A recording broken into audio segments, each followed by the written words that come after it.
اللهم اغفر لحينا وميتنا وشاهدنا وغائبنا وصغيرنا وكبيرنا وذكرنا وأنثانا.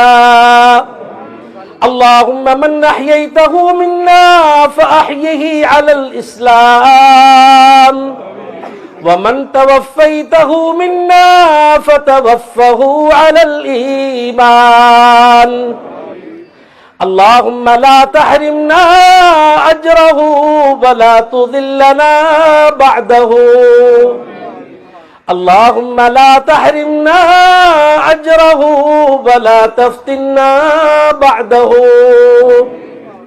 اللهم اغفر له وارحمه وعافه واعف عنه وأكرم نزله ووسع مدخله واغسله بالماء والثلج والبرد ونقه من الخطايا كما ينقى الثوب الأبيض من الدنس، وأبدله دارا خيرا من داره وأهلا خيرا من أهله وزوجا خيرا من زوجه.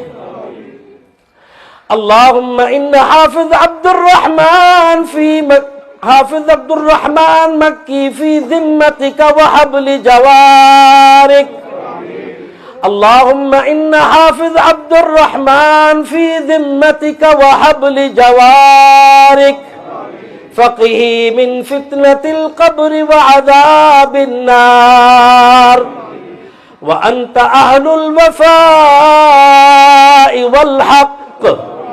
جئنا شفعاء فاغفر له وارحمه. اللهم جئنا شفعاء فاغفر له وارحمه.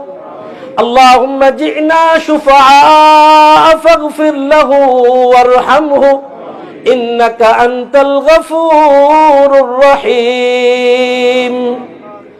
اللهم إنه عبدك وابن عبدك وابن أمتك، كان يشهد أن لا إله إلا أنت وحدك لا شريك لك، وكان يشهد أن محمدا عبدك ورسولك، أصبح فقيرا إلى رحمتك. اللهم حافظ عبد الرحمن أصبح فقيرا إلى رحمتك. اللهم أصبح فقيرا إلى رحمتك، وأنت غني عن عذابه. إن كان محسنا فزد في حسناته. اللهم زد في حسناته. اللهم زد في حسناته. وإن كان مخطئا فتجاوز عن سيئاته. اللهم إنك عفو كريم تحب العفو فاعف عنه. اللهم إنك عفو كريم تحب العفو فاعف عنه. اللهم إنك عفو كريم تحب العفو فاعف عنه. اللهم أنت خلقته وأنت هديته إلى الإسلام، وأنت قبضت روحه وأنت أعلم بسره وعلانيته. جئنا شفعاء فشفعنا فيه. اللهم جئنا شفعاء فشفعنا فيه. اللهم جئنا شفعاء فشفعنا فيه.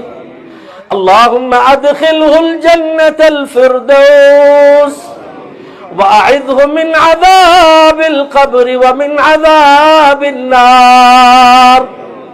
اللهم نور قبره. اللهم وسع قبره. اللهم اجعل قبره روضة من رياض الجنة.